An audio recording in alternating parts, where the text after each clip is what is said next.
Greetings, everyone.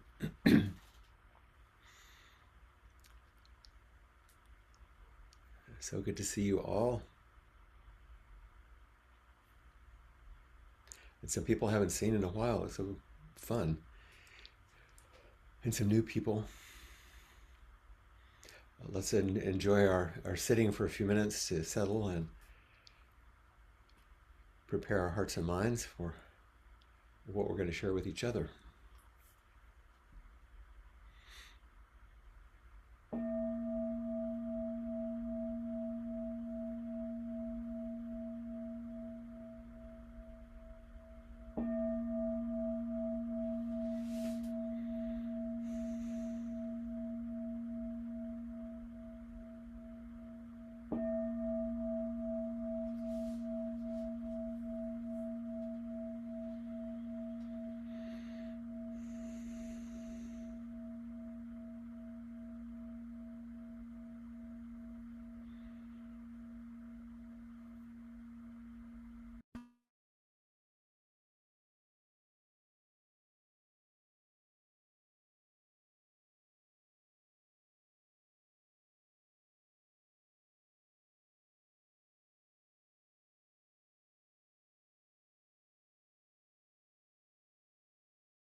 If you would, I would like for you to imagine that just sitting in this simple way in Zazen together is one manifestation of the entire Bodhisattva vow.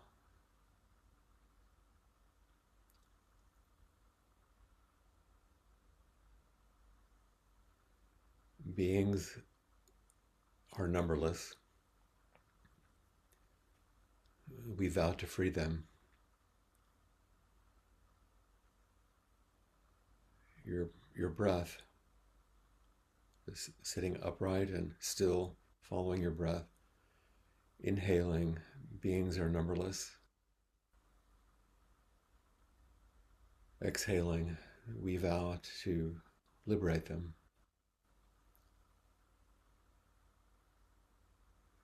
Breathing in, we share the universe, and breathing out, we offer ourselves to it.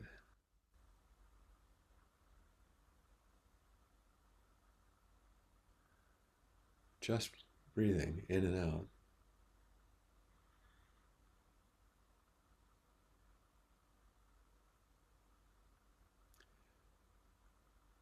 Breathing in, we meet all those parts of ourselves inside. Breathing out, we release their burdens. Beings are numberless. We vow to free them.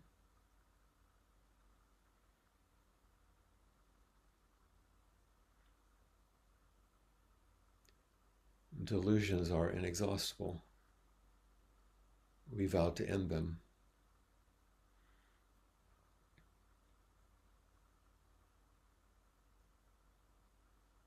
Sitting still, breathing in and out,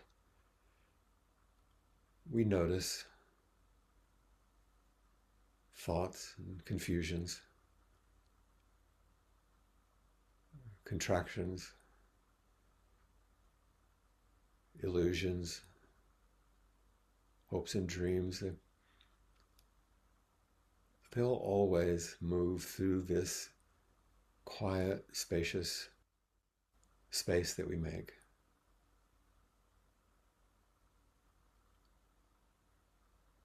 Together, as we sit and breathe, we open to a much larger container in which all of that can move with ease. We're less tangled, less caught.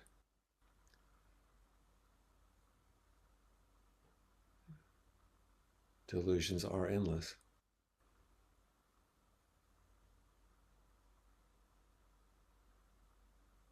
We vow to end our entanglements.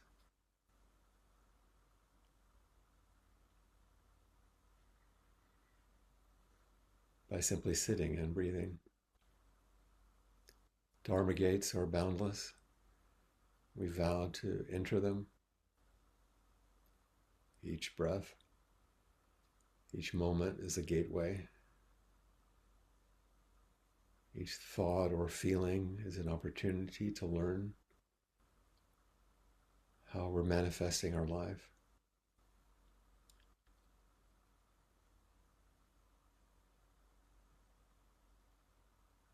We turn toward each one, each moment, inside, outside, choosing life. Another way of saying Dharma gates are boundless. We vow to enter them, choosing life over and over,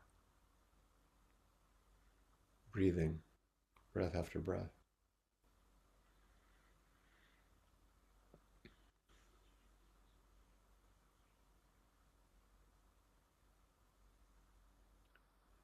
Buddha's way is unsurpassable. We vow to embody it. Our Zazen posture and breath is the embodiment of the Buddha way.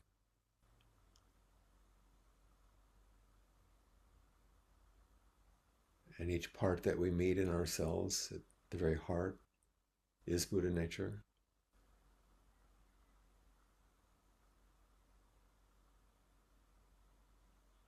in the midst of this difficult and confusing world, we sit still and manifest the embodiment of the Buddha way, the way of compassion and wisdom, kindness and mercy by sitting still and breathing.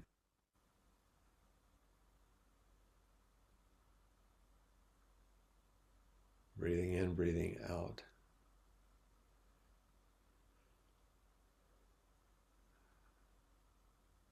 Beings are liberated.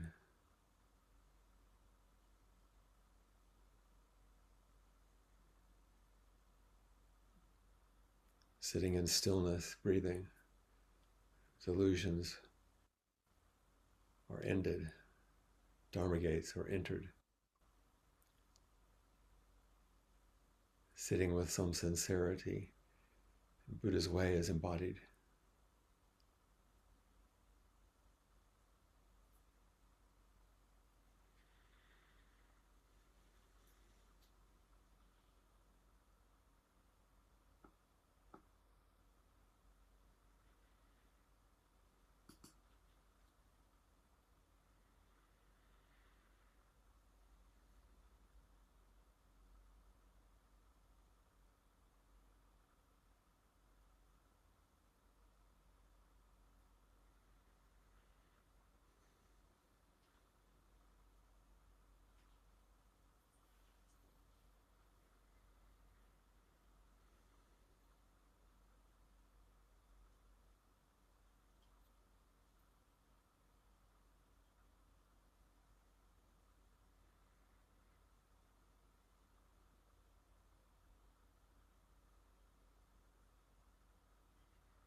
I'm going to screen share something for our chant as we begin. And like we did on election day, where I put up the Metta Sutta, it's about a page. It's a little bit longer than the robe chant or the four practice principles. And you'll hear my voice, and I'd like for you to use your voice to meet me. We won't hear you online, of course, because of the way things go with Zoom. But the verse that we're going to chant is a personal Bodhisattva vow by a monk named Torei Zenji. Some of you know this, but I'm going to reflect on it for our inquiry today. But I want us to see it, and if you read it, you'll be more familiar with it if you're not. So I'll share that.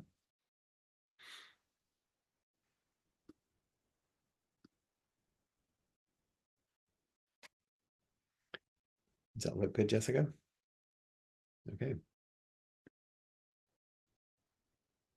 Everybody ready? This is Torei Zenji's Bodhisattva vow. It helps if you use your voice, if you're not congested. When I, a student of the way, look at the real form of the universe, all is the never failing manifestation of the mysterious truth of the awakened life. In any event, and in any moment, and in any place, none can be other than the marvelous revelation of its glorious light. This realization made our ancestors and teachers extend tender care with respectful hearts, even to such things as birds and beasts. This realization teaches us that our daily food, drink, clothes, and protections of life are the warm flesh and blood, the merciful incarnation of the awakened one.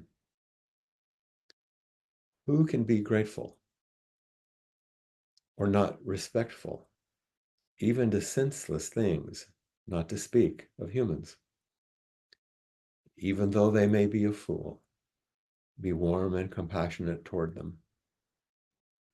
If by chance they should turn against us, become sworn enemies and persecute us, we should sincerely bow down with humble language and the reverent understanding that they are the merciful messengers of the awakened one, who use devices to emancipate us from blind tendencies produced and accumulated upon ourselves by our own egoistic delusion and attachment throughout countless cycles of space and time.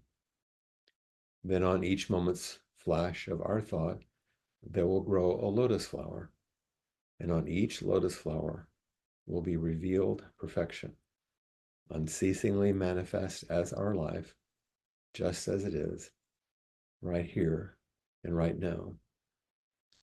May we extend this mind to all beings so that we and the world together may attain maturity in the wisdom of the awakened life.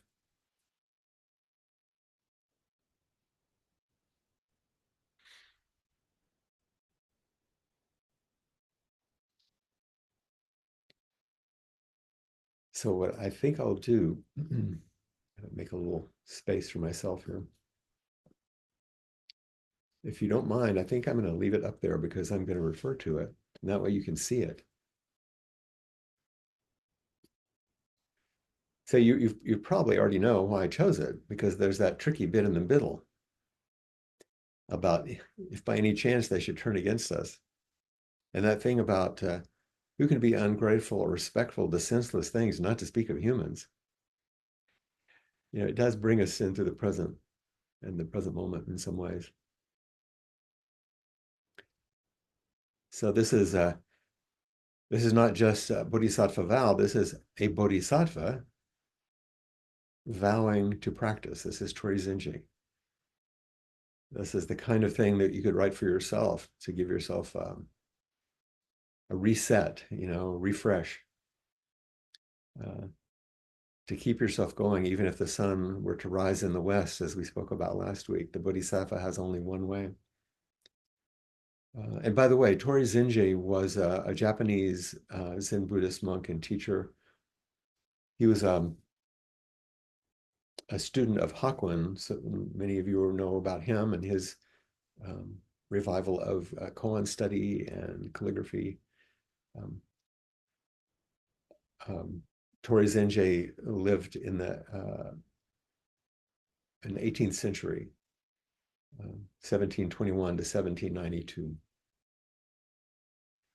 So let's just look at this for a moment and why I would choose it for today for our reflection. And why I suggest that as we sat, you realize that we're manifesting the Bodhisattva way all the time. And in this one, Torei Zenji is saying something personal. He's not writing this to add to Buddhist philosophy and it's not just sort of general instructions as a teacher. He's offering, I think, what he realizes practice to mean in his life, what he's actually waked up to, what he's realized. It's personal and it's extremely applicable for the day, I think.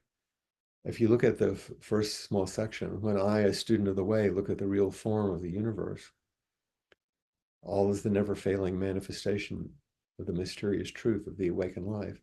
He's saying, I'm a student of life. That's how I practice. And when I'm able to see most clearly, like on a good day, with a relatively spacious mind and open heart,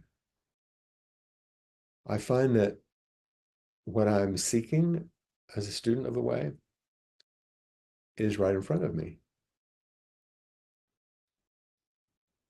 And this, and I realize this, he's saying most easily when my clinging to I or me begins to soften up and I hold it more lightly. Then what he calls the mysterious truth of the awakened life becomes obvious and clear and ordinary, yet mysterious. Um, I can see on my view, I can see Ed and Cassie right next to each other. And so when I read this, the mysterious truth of the awakened life is obvious and clear. I said it was ordinary and yet mysterious. I thought of their photography. If you look at some of Ed's images and some of Cassie's, what you'll see is this clear and obvious ordinary stuff is also the mystery. That's just a side note, but that's what came to my mind, you know? So this is what Torei Zenji is saying. I'm a student of the way. And when I look clearly on a good day, I can see that this is the truth. And then in the next section, he says, in any event, in any moment, in any place, none can be other than the marvelous revelation of its glorious light. Like it couldn't be any other way. This truth is not something you can actually escape. That's like kind of the good news, you know? You're not going to be able to get away from it. You can try, and we often do with our habit patterns, but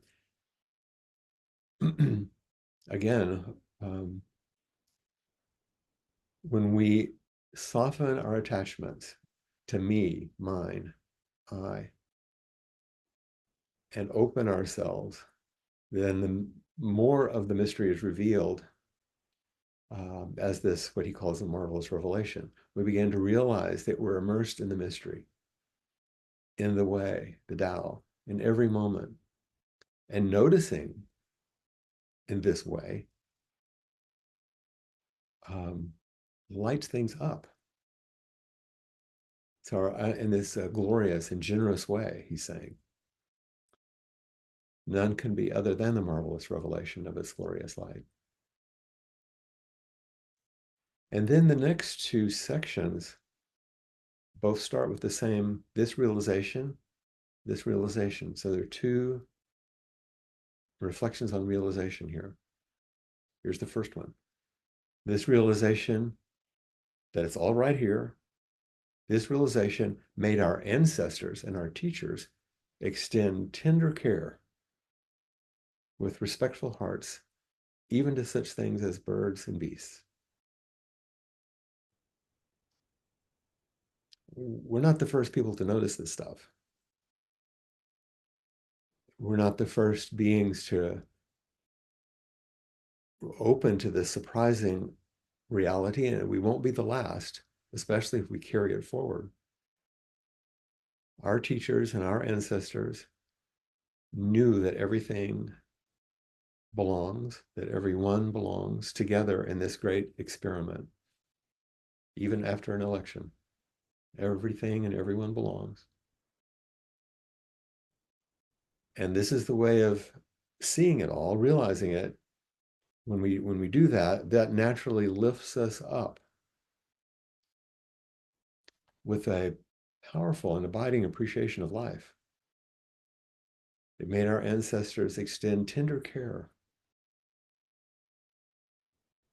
Once you see the truth of things, you naturally want to care for life. Even to such beings as beads and birds and beasts, birds and beasts. I think he's saying this extends not just to people, but to all beings everywhere. And our teachers and ancestors realize this, we can realize it, and our realization extends to those that come after us, and that's important. And then in the next section, this realization teaches us. So the realization helped our teachers, but it's also teaching us that our daily food, drink, and clothes and protections of life are the warm flesh and blood, the merciful incarnation of the awakened one. This is the body of the Buddha. This is everything right here. It's not, I'm over here and there's awakening or some good place over there.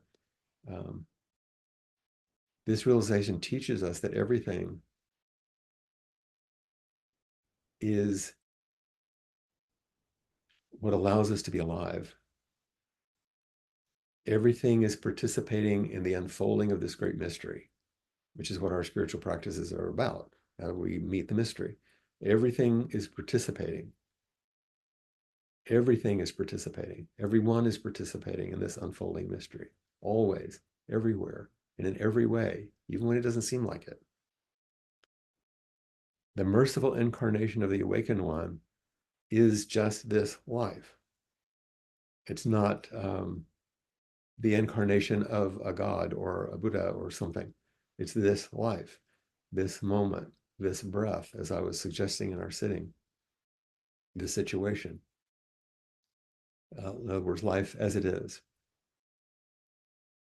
This realization teaches us that life as it is wakefulness.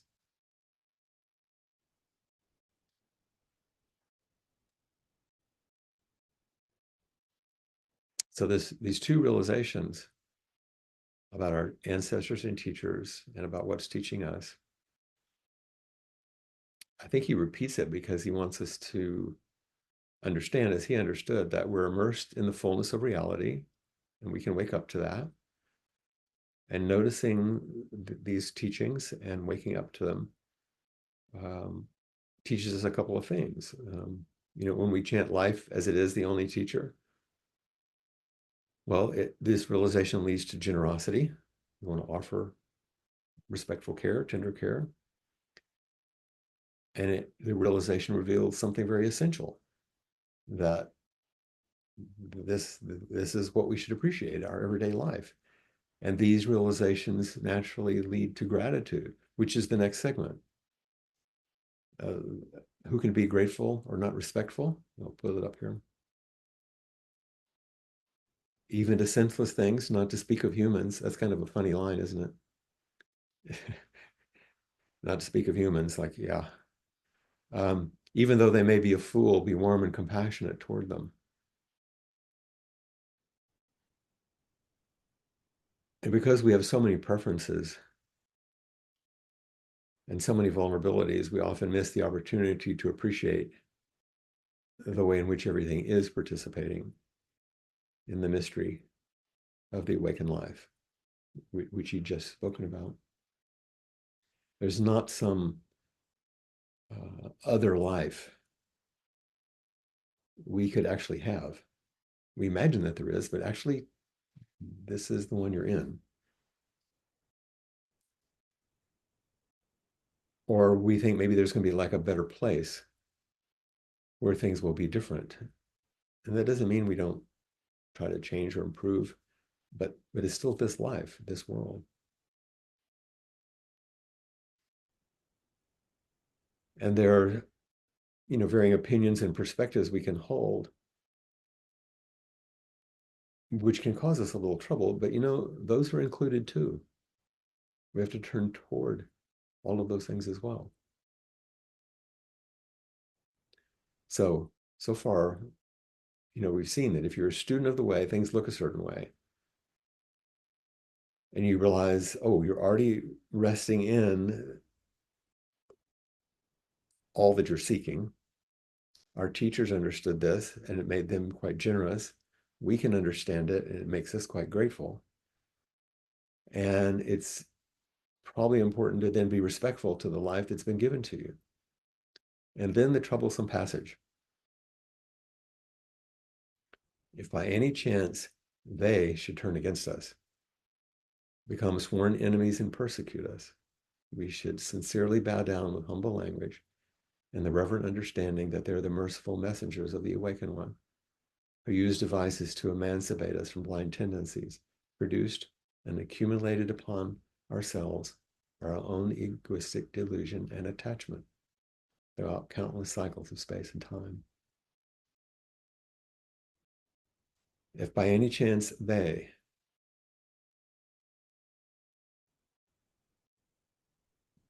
who are they?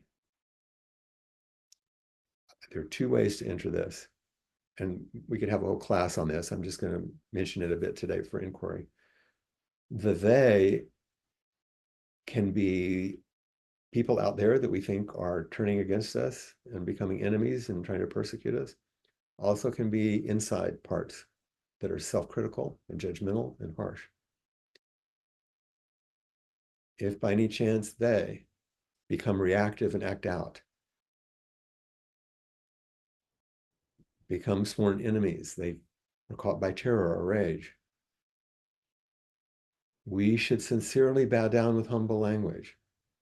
Bowing is like stepping back or unblending, separating a little, not being caught. Humble language means making some space. And the reverent understanding, reverent understanding is an unconventional kind of wisdom. It has a lot of respect in it, not just ordinary understanding, reverent understanding. It's respectful. Like, I wonder what's going on here. That they are the merciful messengers of the awakened one. Everything can awaken. There's possibility of awakening everywhere. Who use devices to emancipate us from blind tendencies. Upaya, skillful means. What if we looked at the way that each thing, each Dharma gate is a possibility for awakening? We just thought about that in the Bodhisattva vow. Produced and accumulated upon ourselves by our own egoistic delusion and attachment. This is a whole nother teaching about avowing the way that we're in the endless tangle of karma, but also how we hold to the self-centered dream. Beginningless greed, hate, and delusion we chant, in our repentance. So this section says a lot of things. It does not say, thank goodness people persecute us because we can learn something from it. That would be a bit violent. But in case we missed what Torei Zenji is trying to tell us in the former sections, this is like the tough love challenge to help us realize that the awakened heart and mind are much more vast and inclusive than we normally think. Our heart and mind can be more vast and inclusive than we imagine. And he's insisting that we're also more flexible and resilient than we think. If we're able to see the world through the eye of a bodhisattva, manifestation of the mysterious truth of awakened life earlier, we can see through that. And if we realize what's available as we live by our vow to extend tender care, to see everything as Buddha, then something else happens. Wakefulness is not what we think it is. It's not a perfected or purified existence where everybody's nice to each other, and it's certainly not some precious or delicate mind state, although it is full of grace and mercy. So just quickly, you remember those two, they, outside, inside? Let's go to the inside for a second. First turn. If we start with ourselves and take the backward step and turn your light inward, as Dogen says,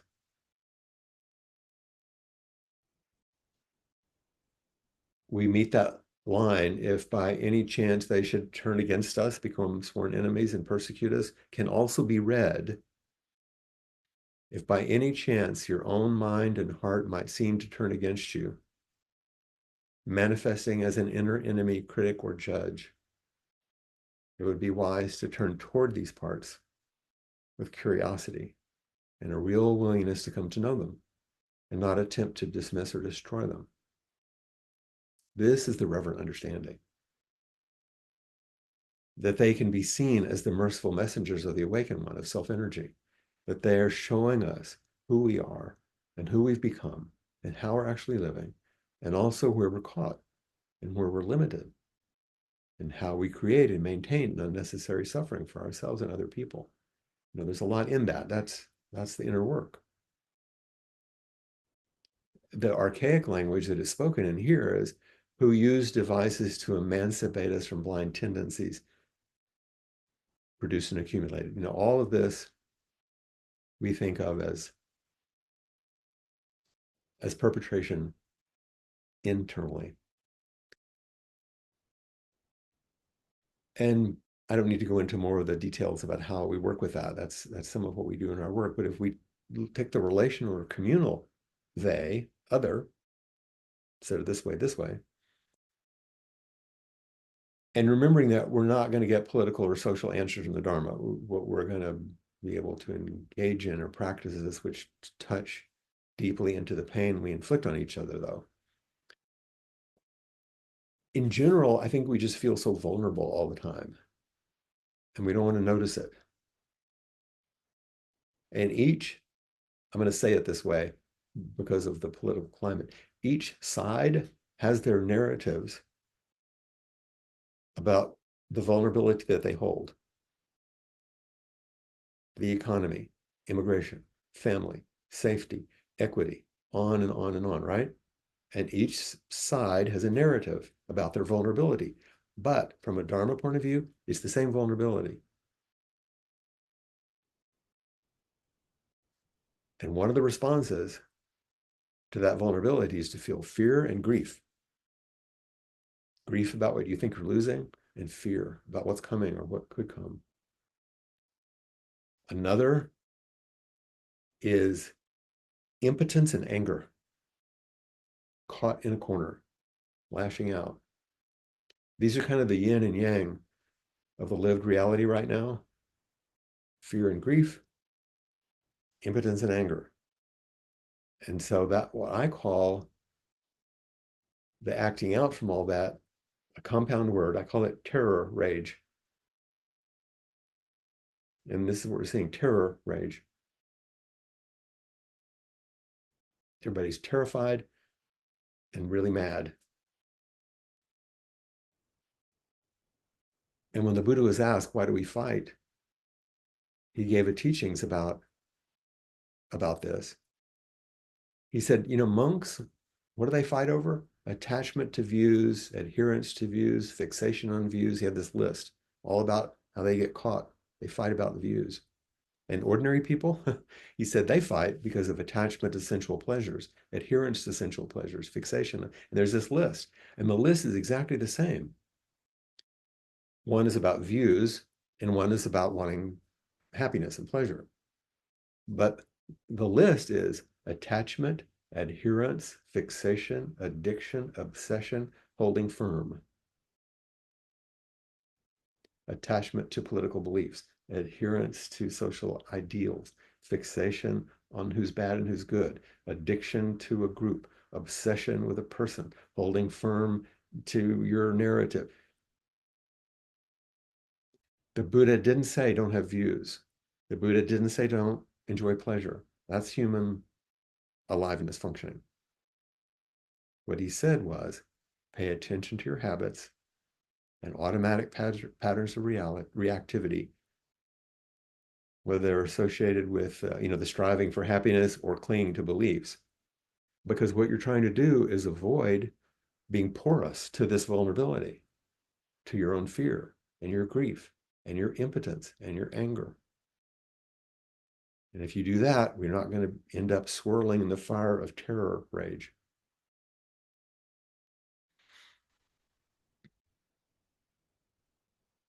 If we're able to practice, what happens next? Torei Zenji says, then on each moment's flash of our thought, there will grow a lotus flower. And on each lotus flower will be revealed perfection, unceasingly manifest as our life, just as it is, right here and right now. Each moment, life as it is, the only teacher, being just this moment, compassion's way. This is what he's saying. Pay attention to your life. Live your life. It's an everyday practice, and it touches the most mysterious aspects of what it means to be alive. And then he ends finally with an aspiration. May we extend this mind, what we're doing right now. May we extend this mind to all beings so that we and the world together may attain maturity in the wisdom of the awakened life. That's a wonderful aspiration for spiritual practice, for our personal life inside, for our social and communal and political life. May we extend this mind to all beings so that we and the world together may attain maturity and the wisdom of the awakened life. Extend this mind, sit in zazen. That's the mind we're cultivating. So that we and the world together, that's why we chant, I vow, we vow, all vow, this vow. Extend it so that we may attain maturity and the wisdom of the awakened life, so that we can realize the fullness of our practice. This is our heritage. Nothing is withheld. It's freely given, always available. Even if the worst happens, even if the sun comes up in the west, we only have one way. So I hope that you might look up this this piece and spend some more time with it. And I just wanted to go through it because I thought it was applicable, and especially that tricky piece, which can sound a little harsh. So sorry, I've gone on too long as I normally do. But if you have some questions or comments, please bring them forward. I get wrapped up in these things and I want you to know everything. We have Mike and Sue. Someone's back from China. Japan. Japan, rather, sorry. My friend Donna just got back from Taiwan. That's what I said. Wow. Terror, anger, Rage. or rage. I think rage is a good one, don't you? Yeah. Sue, terror, rage. And then the word maturity to follow. I thought of powerlessness as the word that came to mind as soon as you said terror, rage, because before that I was thinking I'm scared. Yeah, that's the impotence and the vulnerability. Yeah. You're adding powerlessness in there. That's all together. Yeah. And then the idea of maturity challenges me because my small young parts just want to go wah, wah, wah, and acknowledge that I didn't get my way. And I was with a couple of fellas the other night, and we all stopped and went, we're mad because we lost. And it was like, and just admitting it neutralized or softened. And then I still have a choice point as I get little news blasts on my devices, and then I have to look at them and look away and go, nope. Or really make a mature decision on how do I want to be? How do I want to take this in, and what do I want to do with it? And no, I'm not going to go into politics and become a politician, but I do. Thank you. I do get to stay awake. Anyway. There's a big thick book called the Visuddhimagga, which is early Vipassana and early teachings of northern India and Buddhism. And it starts with a little vignette, the whole thing in the beginning, like a little preface. And it's about a dream. And in the dream, this being says, this is 2,000 years ago. The inner tangle and the outer tangle, this generation is entangled in a tangle. Tell me, Gautama, who succeeds in untangling the tangle? 2,000 years ago, guess what? Same stuff. Yeah. And I actually just wrote down, you know what his answer was? Let's see here. I think I wrote it down because I was thinking about it. What tangle? Yeah. The inner tangle and the outer tangle. Oh, when a wise person, established well in virtue, develops consciousness and understanding, then as a practitioner, ardent and sagacious, they succeed in disentangling the tangle. And all those old translated words mean. Maturity. Yeah. Yeah. A wise person established in virtue knows the precepts. You wake up, develops consciousness and understanding. And ardent and sagacious, they succeed. It's exactly what we're doing. But that means you have to meet everything. Yeah. All your stuff and all their stuff. And Yes. it doesn't change. Stay in the middle. Thank you so much for your guidance through these times. It's been great. Well, thank you for coming forward. And yeah. You know, before the election, that's why I started, Trudy and Josh are here. I started with that talk about just polishing one corner, because I had to start with, you know, we can only do what we can do.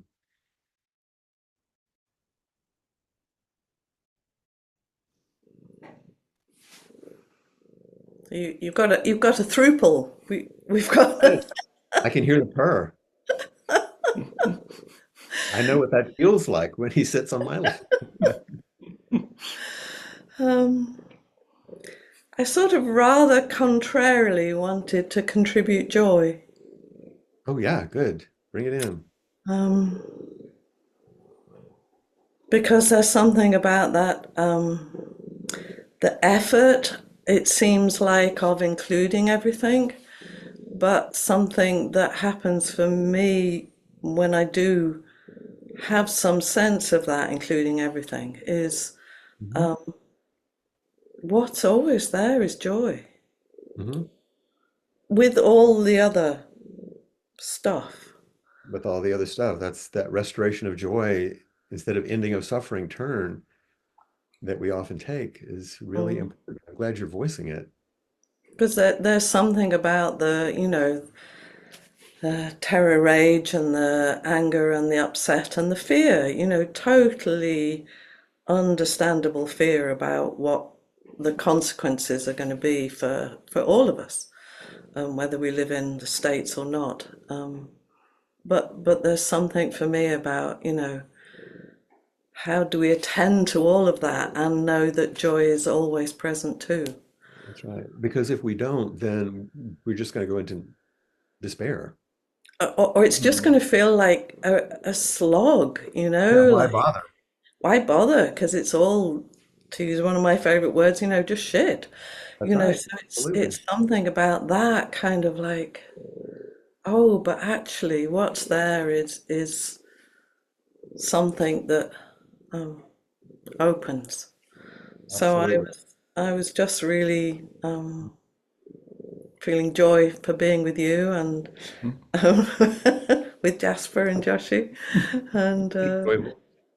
Yeah, I think it's also like, you know, when you're with a group of people, for example, close, maybe someone has passed and you're talking about it in a very serious way and dealing with grief, and then people feel reluctant to be happy. It's like, it's okay. yeah, And if we don't have some joyful play in the midst of it, once again, why bother? And that yeah, and it's not a pushing away or a turning away or not realizing the seriousness of the matter, but it's required, I think. yeah. I was going to say it actually feels like our job is to risk being joyful, you know, to risk it in the Absolutely. light of the, you know, the terrible things that are happening. But it's like that doesn't get diminished by the terrible things that are happening. No, risk joy instead of despair, and risk love over hate, and risk um, turning toward people with a lot of kindness, you know. So Absolutely. Thank you for speaking so clearly to it. thank you for being there. I hope that's one of the things that comes through when I speak, because you can tell I get kind of revved up about some of these things. Not it's because it brings life, you know. I see Rob. Hi Hi. there. Hi, everyone. Um, I just I just wanted to respond to what Trudy was saying. Because I think she said this, But so what I heard was when she first spoke that it's in including it all that the joy comes, which is my experience, is like the freedom and the opening. And then I could feel myself like contacting that part of me that kind of reacts when I hear it as almost like a demand. I'm supposed to feel joyful, or I'm supposed to feel grateful. Like then it becomes this idea of, so I'm supposed to conjure something up. But yeah, when it's like it's about really just surrendering to all of it, including it all, then the opening. It happens on its own. And that's why it's very different than happiness. We're not talking about happiness necessarily. That may come. It's a joy that isn't tied to going this way and pushing away that. Yeah, all of it. Yeah, you take a bigger breath in. Yeah, because it feels really like, yes, spacious. Yeah. But what stood out for me when you were talking, Flint, was the bowing as unblending in that moment. Like I always respond to things you say about bowing, and yeah, just like letting the embodiment be that. It felt very fitting. I'm studying the precepts at the moment, and we're with anger. And I was reminded that I want to take up this practice of bowing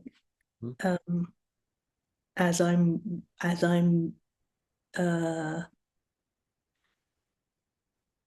facing my anger. Just a bowing practice. Well said, yeah. And you can feel the difference if there's something you're facing that is difficult. If you just turn away, it doesn't feel quite right, Or if you push away, it doesn't feel quite right. All you may be, but if you bow and step back, you may need to step back, but with a bow, it's a different thing than turning away or pushing away. I like that. Bowing and stepping back. Yeah. And then you followed that when you were talking, and I don't know what words you used, but the feeling of it for me was, and we are more vast than we can imagine. Yes. It's another way of saying, you know what? We can actually do this. Yeah. Come on. Yeah. I know we don't like it. I know we're pissed off. I know we're scared. We know everything. You're confused, but come on. Yeah. I will if you will. Come on. Yeah. Don't get caught in an idea that you're not. Yeah. Thank Either you. fighting over views like the monks or trying to just make yourself happy. Like, let's open up. Yeah, bow to that. Good. Well, let's bow to that. Thank you. Rosemary and Darcy, maybe speed round for both. Hopefully we get to talk to both. I'll try and be quick. So thank you, Flint, and thank you, Trudy, for the reminder about joy. And I was thinking of yesterday morning, I said I'm going out before anything to the back of my apartment building where there's a big field and lots of trees, and just gonna check it out. And the full moon was still there. And so it was like a morning moon. That was like a beautiful, joyful thing. And then, so I'm staying there, And this gray deer comes and it's like staring at me. And I'd never seen a gray deer before. And then four more came. And it's right behind my apartment building. So anyway, I think until Trudy spoke, I hadn't thought about them again. And the idea of cultivating this joy within us so that it stays integrated. Mhm. And that's a really great reminder, Trudy. I'm not sure that's what you were saying, but that's what I got. And something unexpected can show up. Yeah, If we make a space for it. Mhm. yeah. And it can, even if we're not consciously remembering, it can stay. So I appreciate that. You've seen things that just shown up in the chat. It's like Trudy and Josh came forward. Trudy spoke deeply, eloquently about things, but what people are commenting on is Jasper. I know that purr was. I know the joy that was in the midst of everything we humans are talking about. Yeah, The simple joy and the pushing on Josh that he does, this person, so exactly. thank you. Thank you.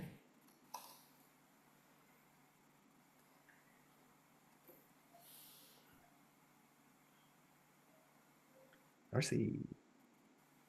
There we go. Yeah.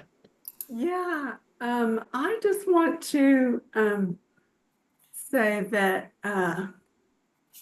I just want to add to the mix of that grief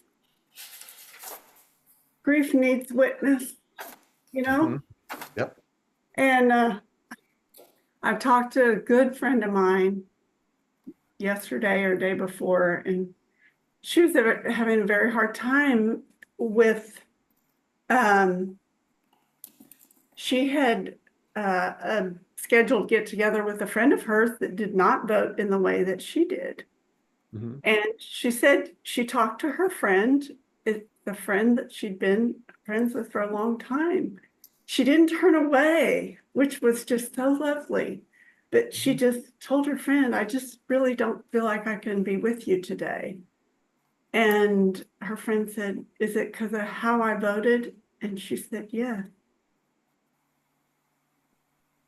I was like, wow. Mm. And, but what was troubling her was she says, I don't want to feel like I'm othering. This is Yeah. just how I feel right now.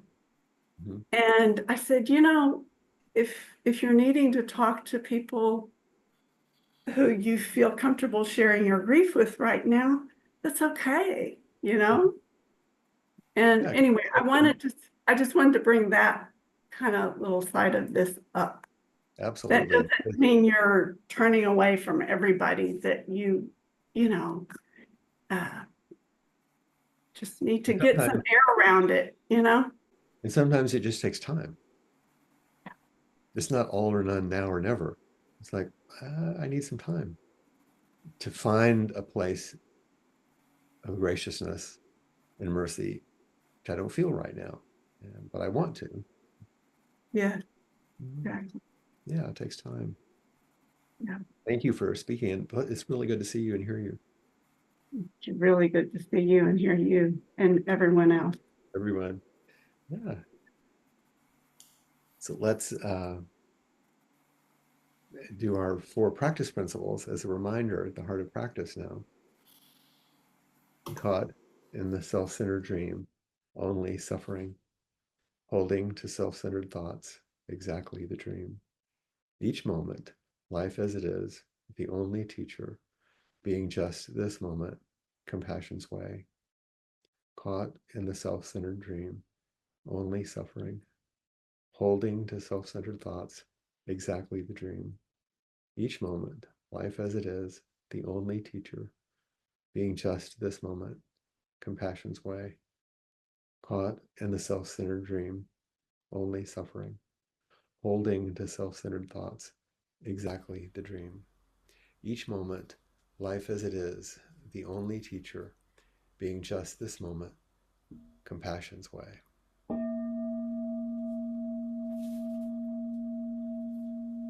Thank you so much, everyone, for being here today. It's wonderful to be with you.